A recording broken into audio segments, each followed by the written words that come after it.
Rodríguez está con nosotros, siempre un gusto enorme, Gary. Bienvenido al programa, un hombre de mucha fe, eso es lo que más me encanta. ¿Cómo le va? Qué gusto, bienvenido. Muy buenas noches, Jorge, buenas noches a la audiencia de este programa. Gracias por la invitación. Sorprendido, un poquito, podemos decir, hasta conmovido, sin ser sensacionalista ni exagerador, pero me llamó mucho que nuestra marraqueta no había sido boliviana. ¿Cómo se explica eso? ¿Y cómo relacionamos el incremento del precio, lo que podría faltar como materia prima, y que esto va más allá, se lo relaciona con la guerra Rusia-Ucrania? Mire, el punto es el siguiente. Vivimos en un mundo globalizado, donde lo que ocurre en un país de forma directa o indirecta va a tener repercusión en todo el sistema. Y el canal de transmisión de esos efectos o defectos es el comercio internacional. Es increíble, pero lo que está pasando en Rusia con Rusia y Ucrania, en este último país, nos afecta positiva y negativamente. Para que la audiencia entienda cortito, ¿cómo nos afecta positivamente? El precio del oro se ha disparado, el precio del cobre, el precio del petróleo, eso nos ayuda desde el punto de vista de la exportación, pero también nos perjudica desde el punto de vista de la importación, que el petróleo se dispare porque nosotros importamos diésel y gasolina, entonces gastamos más dólares para traer esos combustibles. Bueno, en el caso del tema que está tocando usted, ocurre lo mismo. Bolivia, lamentablemente, pese a que decimos muchas veces que queremos ser dignos y soberanos, importamos hoy día más harina. Antes importábamos más trigo para hacer nuestro pan. Y claramente Ucrania, Rusia son países principales en la producción de este cereal que se lo consume en prácticamente todo el mundo. Entonces esa oferta disminuye y por lo tanto los otros oferentes, por ejemplo Argentina, a la que nosotros le compramos el trigo, por supuesto que va a verse beneficiada porque sus precios van a subir. Entonces, si nosotros dependemos del trigo de importación, entonces vamos a tener que pagar más por ese trigo y claro, el trigo se convierte en harina y la harina se convierte en pan, y si la harina que importamos o el trigo que compramos en el exterior sube de precio, eso va a impactar en nuestra economía, en la canasta básica. ¿Por qué decimos de que la marraqueta es más gaucha que boliviana? Porque quisiéramos pues decir que toda la harina que utilizamos es a partir del trigo nacional, pero eso no es así. En números redondos, porque el consumo boliviano de trigo por año está alrededor de 700.000 toneladas, de las cuales internamente producimos un poquito más de 300.000. Quiere decir que esas cerca de 400.000 toneladas tienen que venir desde el exterior, reitero, principalmente ahora en forma de harina, un poco de trigo. ¿Y de dónde viene? Principalmente viene de la Argentina. ¿Para qué? Para hacer nuestro pan. ¿Y cuál es el pan bandera en el interior? Pues es la marraqueta. Por eso titulé esta columna, sabía que la marraqueta es más gaucha que boliviana, pero también ahí yo digo lo siguiente, bien podría hacerlo y muy fácilmente podría hacerlo, pero necesitamos las políticas adecuadas del gobierno para eso. ¿Esto qué significa? Que si la guerra se pone mucho más dura, podría faltarnos este elemento y esto podría traernos mayores consecuencias. Lo que puede pasar es de que aumente el precio de importación, pero no se olviden, Jorge, que nosotros tenemos capacidad para producir trigo. Voy a decir algo que no he dicho antes. Bolivia tenía en Cochabamba, en Chuquisaca, en Tarija, una enorme producción de trigo, pero vino una revolución allá en 1952 que destruyó esa forma de producción a escala. Se repartió la tierra, no se le enseñó al campesino a labrarla, ¿y cuál fue la consecuencia? Que esos departamentos cayeron en su producción y apareció un departamento Salvador, Santa Cruz, que con la migración interna desde los años 50 empezó a producir alimentos, entre ellos el trigo. Ahora, esto que voy a decir es supremamente importante. El trigo se da principalmente en climas templados a fríos. Nuestro clima es tropical. Sin embargo, el cultivo del trigo se hace en invierno, en rotación con la soya de verano. ¿Por qué digo que nosotros podríamos revertir esta situación? Porque si tenemos 1 millón de hectáreas que sembramos de soya, ¿por qué no podemos nosotros producir más trigo en invierno? Santa Cruz produce más del 70% del trigo que consume Bolivia. Wow. Pero podríamos producir mucho más. ¿Qué necesitamos para ello? Facilito, seguridad jurídica para la tierra, un precio de garantía, que le permitan al agricultor utilizar la biotecnología para el trigo, para que sea tolerante al estrés hídrico, y con eso pare de contar. Si queremos ser verdaderamente un país digno y soberano como nosotros queremos, institucionalmente y personalmente queremos ver un día una Bolivia digna y soberana, tenemos que hacer 2 cosas para lograr esto, Jorge. Ser una Bolivia productiva y exportadora. Solamente de esa forma vamos a tener estabilidad y vamos a tener un crecimiento sostenido y sostenible en el tiempo, y nos vamos a volver más autosuficientes en este gran capítulo alimentario que es la producción de trigo y harina en el país. Bueno, no soy muy optimista, de verdad, porque la visión socialista hay como una repulsión a esos términos, productividad, ¿no? Y de poder avanzar, que no los hay. No hay una visión de decir podemos ser autosustentables. No está en el evangelio del socialismo estos términos. Yo lo digo a responsabilidad mía, estimado Gary. ¿Qué va a pasar? Era la pregunta, si esto empieza a recrudecer, se vuelve más dura la guerra y prácticamente llegamos al mínimo, al límite. El gobierno decía, no, tenemos todavía más de 130.000 toneladas de trigo ahí guardadas, y que no se preocupen, nosotros vamos a trabajar que pueden, para no subir el precio. Pero ojo, lo que en los planes de Rusia estaba controlar en 10 días, mira dónde estamos llegando, ¿no? En 3 días querían controlar ya Ucrania. Así es, Jorge. Yo soy un hombre de fe, lo dijo usted, y yo sinceramente creo que de lo malo, eso dice además la palabra de Dios, que al justo, dice, todas las cosas le ayudan a bien, y de lo malo puede venir algo bueno. Yo me fundamento en lo que voy a decir, en el hecho que hoy día Bolivia está produciendo bioetanol, cuando en el año 2007 con CAINCO nosotros propusimos a través de un estudio de 400 páginas realizado por 12 profesionales, economistas, ingenieros, petroleros, medioambientales, sociólogos, abogados, para tener biocombustibles sostenibles en Bolivia. El gobierno del expresidente Morales se opuso porque había un activismo en contra. No vamos a dar de comer a la chatarra, que, en fin, somos depredadores de los bosques.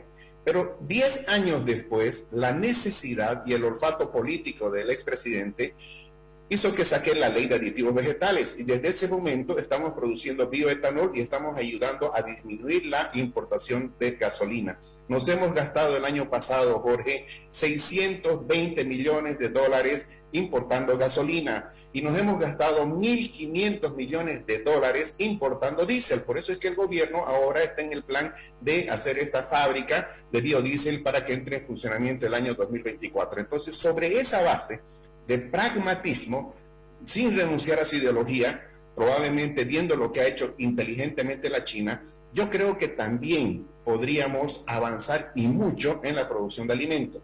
El año 2013 se le propuso en un gran foro agroindustrial productivo acá, realizado en CAINCO, al pleno del gobierno, más de 100 personas, eso fue en julio del 2013, y luego en abril del 2015, en la cumbre Sembrando Bolivia, donde hubo una participación de 50 representantes del Pacto de Unidad y 50 representantes de la agricultura comercial, donde tuve en ambos eventos la posibilidad de exponer. Nos propusimos triplicar la producción de alimentos desde 15 millones de toneladas hasta 45. En el momento actual ya vamos por 21 millones. Pero, ¿por qué? Porque hubo esta ruptura de la continuidad de la política en el año 2019, entonces estamos recomenzando. ¿Por qué digo y traigo sobre el tapete todos estos antecedentes? Porque ya el presidente Morales se dio cuenta que venían problemas. Y hoy día tenemos un presidente que es economista. El señor Evo Morales no era economista. Político. Yo escribí, y tenía olfato político. Yo espero que ese olfato, un animal político, totalmente. Sí. Yo espero que ese olfato político lo tenga nuestro economista, presidente del país, por el bien de todos los bolivianos. ¿Para qué? Para que no solamente en el caso del trigo, se resuelve este problema en meses, Jorge. No estamos hablando de litio, no estamos hablando de hierro, no estamos hablando de hidrocarburos, no estamos hablando de grandes proyectos faraónicos donde el gobierno, las transnacionales tienen que venir a invertir, que ellos solamente tienen el monopolio de la tecnología, etcétera, o el Estado tiene que meter dinero. No, estamos hablando de miles de productores que están ya desde hace décadas produciendo soya, produciendo sorgo, girasol, frijol, trigo también, a los cuales si se les da la garantía del mercado, la garantía de su tierra, la garantía de la tecnología y el precio, con toda seguridad que siembran ahora aquí cuando empiece el invierno y de aquí a 5 meses vamos a estar cosechando. Nosotros no solamente deberíamos aspirar a autoabastecernos, sino a exportar. No solamente Santa Cruz puede hacer esto, Jorge, y le voy a decir algo para alegría del país, porque tengo que darle esperanza a este país. Santa Cruz produce el 75% del volumen total de los alimentos que genera Bolivia, ¿ok? Y lo hace con 2.6 millones de hectáreas. 2.6 millones de hectáreas, ¿ok? Si nosotros tuviéramos biotecnología, esos 2.6 millones de hectáreas podrían incrementarse en 1,5 millones más. Pero hay otro departamento que se llama Beni. El Beni tiene 4.1 millones de hectáreas para convertirlas en cultivos sin tumbar un solo árbol. Wow. Si no tenemos la capacidad de leer nuestras necesidades y confrontarlas con las oportunidades que nos da, estamos mal. El expresidente Evo Morales lo hizo. Yo espero, por el bien de Bolivia, que nuestro presidente economista vaya por el mismo derrotero. Y le digo, Jorge, en 3 años, si se toman las decisiones correctas, el sector agroalimentario supera a las exportaciones de minerales y supera a las exportaciones de hidrocarburos juntos. Ya el año pasado generamos 2.700 millones de dólares en exportaciones no tradicionales. El grueso de estos son alimentos, y esas 2.700 millones ya le ganaron a las exportaciones del gas, que fueron un poquito más de 2.200 millones. Wow. Si la producción de hidrocarburos está yendo en declinación, ¿por qué rápidamente nosotros no generamos una revolución? Esa es la verdadera revolución, una revolución verde en el país, que significa además crear 1 millón de empleos hasta el año 2025. Ay, Dios mío, lo escucho y de verdad se me compuge el alma, porque me siento un mendigo sentado en una silla de oro. De verdad. Somos pobres porque queremos, lamentablemente. No puede ser. Estamos con un mensaje setentista de los años 70, todavía mentalidad de Guerra Fría. Yo quedo pasmado cuando hablo con algunos universitarios, especialmente de universidad pública, y me hablan en ese lenguaje setentista de la productividad, un odio a la productividad. A ver, Uruguay, tan chiquito que es, Paraguay, que es más chico que Santa Cruz, está siendo uno de los grandes exportadores de carne, está abriendo industrias, muchas industrias, que la gente tal vez no lo sabe, pero han empezado a migrar a Paraguay, porque hay condiciones de seguridad, los reciben con los brazos abiertos. ¿Por qué no podemos decir, tan solo el Beni, con lo que usted nos dice, podemos ser el granero de Sudamérica?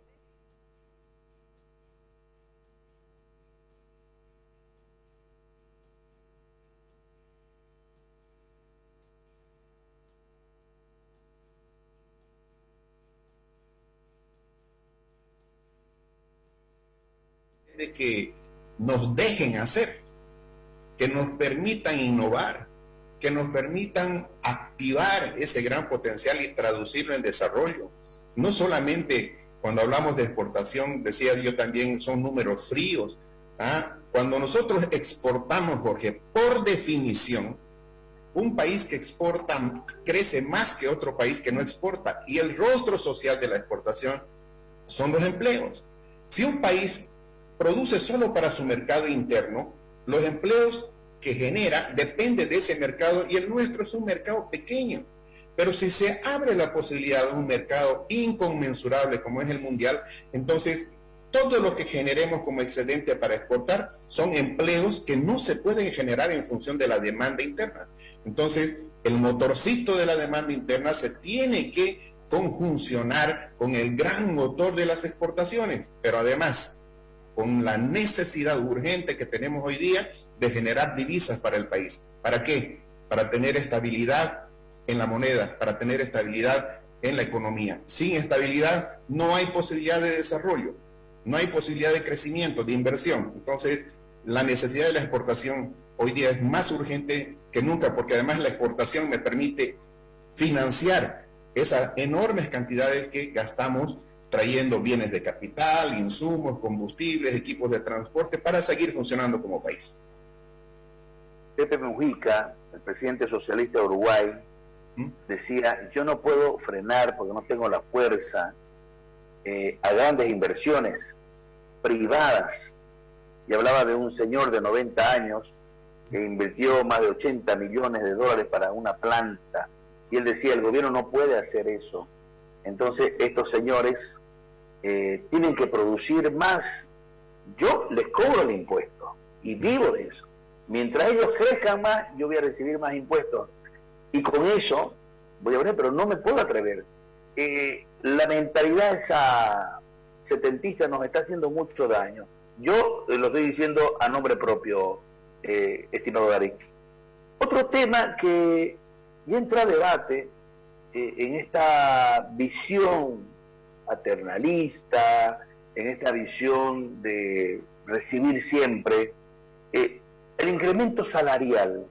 ¿Es lo adecuado en este momento como se están planteando? Salimos de una crisis pandémica, estamos recién reactivándose, pero hay una visión paternalista siempre obrerista que no, ojo, no es que estoy criticando a un sistema, quiero que se entienda bien, y usted me está entendiendo muy bien, Ari, en el sentido de decir, bueno, un momento,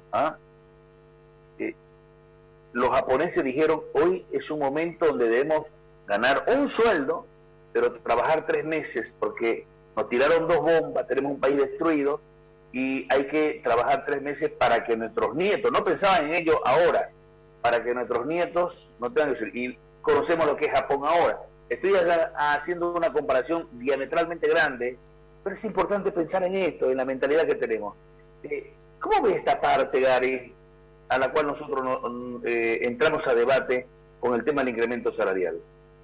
Bueno, todo incremento salarial obligatorio definitivamente afecta a aquellas empresas que no están bien financieramente, a las empresas que están empezando, que todavía, digamos, están en el proceso de recuperar su inversión, a las empresas que están débiles, como hoy día ocurre. Bien decía usted que estamos saliendo de un gran problema, una crisis. No hay que olvidar que en el año 2020 Bolivia decreció, y este es un dato ya oficial, 8,8%. Ese fue el mayor decrecimiento, la mayor caída de la producción de bienes y servicios en el país en 67 años. O sea, no estamos hablando de un año cualquiera. Ni siquiera durante el periodo de la hiperinflación, el PIB boliviano cayó como en el 2020. En el peor momento de la hiperinflación, allá en el año 83 y 84, la economía de Bolivia cayó 4%. En el 2020 caímos 8,8%. Según datos de aproximación al crecimiento en el 2021 por parte del gobierno, dice que habríamos crecido 6%. Si hubiéramos crecido 6% en el año 2021, todavía estaríamos 3 puntos porcentuales por debajo de lo que era el tamaño de la economía en el 2019. No sé si me explico. Pero además, en el 2019 registramos el menor crecimiento en 19 años. 2.2%. Jorge, esto tiene que entender la dirigencia de la COP. No pueden ser irresponsables de estar planteando incrementos del 7%, del 10%, al mínimo, al básico. No, porque no es el momento. Si el concepto fuera reponer el poder adquisitivo de los salarios, entonces fijémonos, por lo menos seamos serios en las cifras oficiales del gobierno. El INE ha dicho que Bolivia el año pasado registró 0,9% de inflación. Entonces, que con 1% de incremento se den por hechos, pero no pueden irresponsablemente hablar del 7 o el 10% cuando, reitero, miles de empresas están recuperándose, cuando tenemos más de 200.000 personas desocupadas. Ese es un dato oficial. ¿Qué es lo que quiere la dirigencia de la COP? Que más empresas cierren, que las empresas que recién se están levantando se caigan definitivamente, que haya más gente en las calles. Este país necesita generar 150.000 empleos cada año. Esa es la cantidad de jóvenes que entran como masa laboral. Por Dios. Por lo tanto, no, yo hallo que esa es una propuesta irresponsable, que ojalá el gobierno la sepa manejar y no se deje presionar, no se deje extorsionar a cuenta de votos, porque eso definitivamente al final del día acaba haciendo daño a la propia clase trabajadora. Qué gusto escucharlo, Gary, y no puedo dejarlo ir, porque estamos hablando de macroeconomía, de microeconomía, de procesos, pero no olvidamos al hombre, ¿no? El hombre enfrenta este concepto de un sistema grande de economía, de encarar, salir de esta crisis, una guerra que nos empieza ya a afectar, está lejos de nuestras fronteras, muy lejos, pero ¿quién creyera que empezó a afectar? ¿Quién creyera que las exigencias de incremento salarial también nos afectan? Pero es un momento para detenerse, ¿no? Y decir, y quiero aprovecharlo, el hombre mismo, el boliviano, ese hombre que está siempre con la autoestima baja, porque siempre nos enseñaron que perdimos todas las guerras, que perdimos, nunca fuimos, somos buenos en esto. Es un momento para reconstruirnos también espiritualmente, estimado Gary. Pero por supuesto que sí. A ver, después de Dios, el hombre tiene que ser el objeto o el sujeto central de atención. Nosotros como economistas siempre queremos buscar el beneficio de la sociedad, y la sociedad está compuesta por seres humanos. Creo que de una crisis, por eso le decía al principio, de algo malo debería salir algo bueno. Ha habido una cumbre ahora de cientos de dirigentes del sector empresarial hablando nuevamente de reactivación y haciéndole planteamientos al gobierno, y uno de ellos tiene que ver con una alianza público-privada, porque solo no los vamos a poder hacer. Decía nuestro presidente, el ingeniero Demetrio Soruco Genique, el año pasado, ni el gobierno lo podrá hacer solo, ni tampoco el sector empresarial privado. Y además, Jorge, amén, al margen de las diferencias ideológicas, todos somos bolivianos. Debemos vernos como una familia. Estos antagonismos partidistas, ideológicos, políticos, no nos hacen bien. Debemos aprender a vivir civilizadamente, a discutir nuestras ideas, nuestras diferencias, pero siempre buscar el bien común. Tenemos muchos pobres, se ha avanzado en la disminución de la pobreza crítica, es cierto. Se ha avanzado en la disminución de la pobreza relativa, es cierto, pero tenemos más de 4 millones de gente pobre y 2 millones de personas que se van a dormir sin comer. ¿Y sabe qué, Jorge? Lo más triste de este asunto es que eso se puede solucionar fácilmente, sin que le cueste dinero al Estado. Solamente si los administradores del Estado dieran las condiciones, dieran las garantías para poder trabajar en el sector agropecuario, en el sector agroindustrial, forestal, maderero, manufacturero, en el sector de servicios, en el sector de comercio. ¿Sí?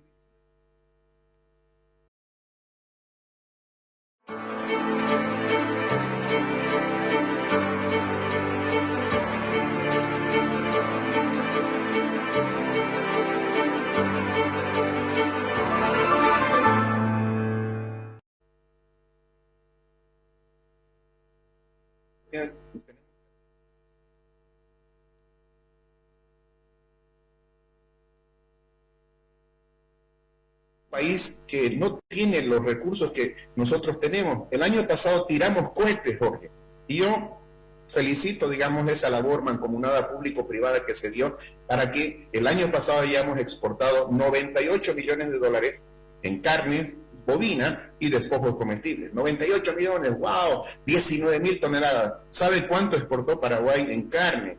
1.500 millones de dólares en un producto.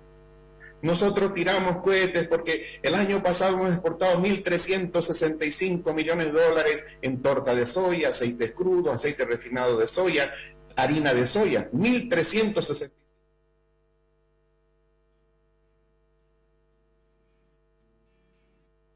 Nosotros. ¡Qué bárbaro! ¿Qué tienen los paraguayos que no tenemos nosotros? Pasmoso. Condiciones, solamente condiciones. Lo único que se le pide a los administradores del Estado es que dejen producir, que den garantías para que el capital privado nacional y el extranjero puedan activar ese enorme potencial. Eso va a ser de gran utilidad para la sociedad en general, para el hombre, porque pregúntele usted a una persona si quiere vivir con un bono al año o si quiere tener un empleo digno. Pregúntele a una persona si quiere vivir de una dádiva o de su esfuerzo. Cuando hablamos de Bolivia digna y soberana, la dignidad empieza por tener un ingreso obtenido en base al esfuerzo. Eso hace digno al ser humano y a eso es a lo que nosotros apuntamos. Es una de las lindas conversaciones, por eso me encantaría tenerlo todas las noches. Pero Gary, gracias de verdad por ese tiempo y qué bueno escucharlo con ese hermoso mensaje. Pero también está Dios de por medio, ¿no? Así es, bueno, la fe mueve montañas, dice, y yo creo, sinceramente le digo, Jorge, no estoy especulando. Hoy día tuvimos una reunión muy linda, estuvimos entre una media docena de economistas, hablando, preocupándonos por la situación del país, y claro, hay algunos que son pesimistas, ¿no es cierto? Yo me considero optimista, aunque alguien dijo por ahí de que un optimista es un pesimista mal informado, dice, pero no, yo soy un hombre de fe, ¿ya? Y yo creo, sinceramente, que si en algún momento esos corazones, esas mentes de nuestras autoridades es tocada por Dios y ellos se abren al diálogo, nadie va a querer hacerles daño, al contrario, vamos a querer avanzar juntos. Y este país, Jorge, mire, puede florecer. Verdaderamente, ahora que hay un problemón ahí en Chile, ¿cuántos capitales de ahí van a migrar? De la Argentina, ¿cuántos capitales están yendo al Paraguay? ¿Cuántos están yendo a Paraguay? Lo que estamos perdiendo. Este es el momento cuando nosotros deberíamos más bien dar todas las garantías y facilidades, no prebendas, no dádivas, simple y llanamente condiciones para producir y para exportar. Qué bueno. Gary Rodríguez, un abrazo enorme, gracias por su tiempo y la hermosa voluntad de hablar esta noche aquí en Alguna Pregunta en El Deber. Un abrazo enorme, gracias. Muy honrado por la invitación, Jorge, y un gran abrazo y bendiciones a la gente. No pierdan la fe. Un día vamos a ver una Bolivia verdaderamente digna, productiva, exportadora y soberana. Gran sueño eso. Gracias. Queridos, la presencia justamente del gerente general del Instituto Boliviano de Comercio Exterior, Gary Rodríguez, aquí en Alguna Pregunta en El Deber Radio. Atención, amigos.